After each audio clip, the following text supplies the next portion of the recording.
Hi und herzlich willkommen auf dem Stoffmieze YouTube-Kanal. Ich zeige euch heute, wie ich diesen süßen Kinderrock hier ganz einfach und ohne Schnittmuster genäht habe und das nur aus einem Rechteck. Falls euch mein Video gefallen sollte, dann freue ich mich riesig über einen Daumen nach oben oder einen netten Kommentar. Wenn ihr mehr von mir sehen wollt, könnt ihr gerne kostenlos den Kanal abonnieren, dann das kleine Glöckchen aktivieren, um kein Video mehr zu verpassen. Weitere Videos und Nähanleitungen von mir findet ihr unten in der Videobeschreibung. Jetzt wünsche ich euch aber erstmal viel Spaß bei diesem Video. Für das Projekt benötigt ihr einen Jersey-Stoff. Ich habe hier einen schönen Jacquard-Jersey mit Fischgrätmuster und dann noch ein Gummiband.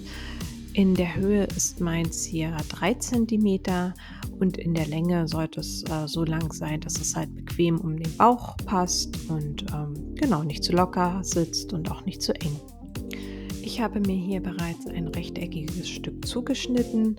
Von der Länge her müsst ihr mal sehen, wie lange ihr das haben wollt.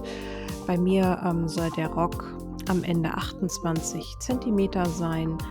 Deswegen habe ich hier in der Länge 38 Zentimeter gewählt, also 8 Zentimeter oben für den Bund, die ich dann später umschlagen werde, und 2 Zentimeter unten für die Nahtzugabe. Von der Stoffbreite her habe ich hier 70 Zentimeter genommen. Ich nähe hier für die Größe 80 bis 86. Wenn ihr das auch für diese Größe näht, könnt ihr das auch gerne so übernehmen. Falls nicht, dann wäre der Po-Umfang plus 20 Zentimeter ein guter Richtwert für die Stoffbreite. Was ich hier als erstes mache, ist die obere und die untere Kante mit der Overlock versäubern. Das ist hier kein Muss, da Jersey ja nicht ausfranst, aber sieht dann halt einfach schöner aus. Wenn ich das gemacht habe, lege ich mir das Ganze rechts auf rechts zusammen und schließe dann hier an der Kante, auch wieder mit der Overlock.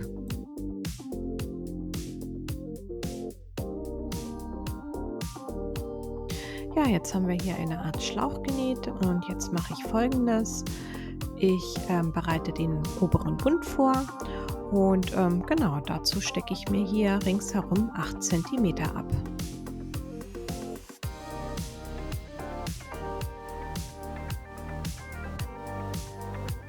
Das Ganze nähe ich nun von der linken Seite knappkantig an und lasse hierbei an einer Stelle eine kleine Öffnung, wodurch ich dann später das Gummi einziehen werde.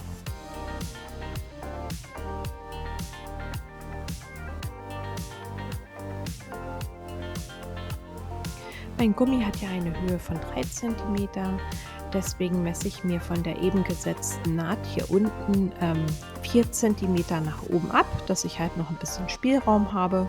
Genau, und markiere mir das erstmal ringsherum.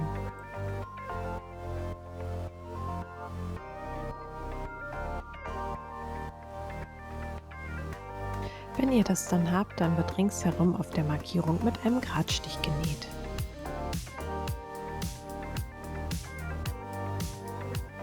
Ja, mein Gummi habe ich jetzt hier an eine Sicherheitsnadel befestigt und diesen kann ich jetzt durch die offene Öffnung einfädeln.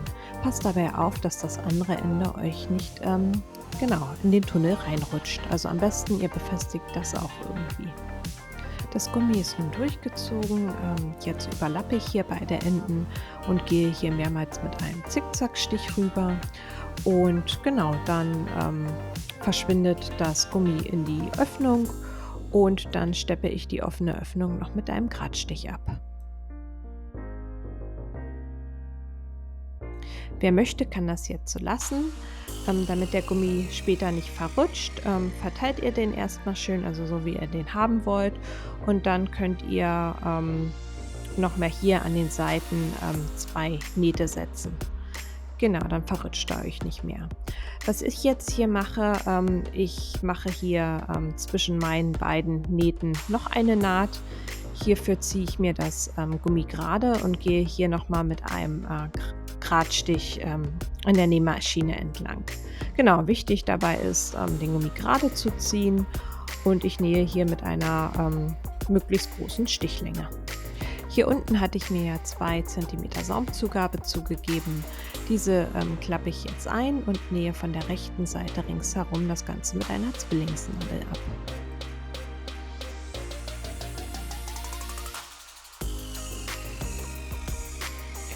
So, die Naht hier oben ist gesetzt. Also wie gesagt, ihr müsst dabei darauf achten, dass ihr das Gummi dabei schön dehnt.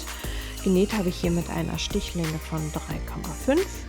Genau, und so kann euch das Gummi nicht mehr verrutschen und ja, das sieht doch ganz nett aus. Und hier unten habe ich mit der Zwillingsnadel gesäumt und es gibt immer einen schönen Abschluss. Ich habe mich jetzt hier noch entschieden, meinen Rock ein wenig aufzupeppen. Ich werde hier unten noch ein Patch anbringen. Des Weiteren habe ich mich entschieden, hier oben noch eine Schleife anzubringen. Und zwar habe ich mir hierfür 2 Quadrate zugeschnitten. Diese haben die Maße 10 x 10 Zentimeter. Diese 2 Quadrate lege ich rechts auf rechts übereinander und nähe hier ringsherum mit einem Gradstich zusammen und lasse hierbei eine kleine Wendeöffnung, wodurch ich das dann später wenden werde. Genau, und die Wendeöffnung verschließe ich dann nach dem Wenden auch wieder mit einem Gradstich. Ja, mein Quadrat ist hier schon zusammengenäht, fertig gewendet und die Wendeöffnung habe ich auch schon verschlossen. Jetzt falte ich mir das hier so zusammen und platziere das Ganze hier in der Mitte. Ich werde das per Hand annähen und hier oben drauf kommt dann auch noch ein Knopf, den ich auch per Hand annähen werde. Genau, und dann zeige ich euch gleich, wie der fertige Rock aussieht. So sieht dann der fertige Rock aus. Das Projekt war sehr schnell und hat sich einfach nähen lassen und ist damit super geeignet, auch für Anfänger. Für die kleineren Größen lassen sich damit auch super Stoffreste verwerten. Dann hoffe ich, dass euch mein Video gefallen hat. Falls ja, dann lasst gerne einen Daumen nach oben da oder einen netten Kommentar.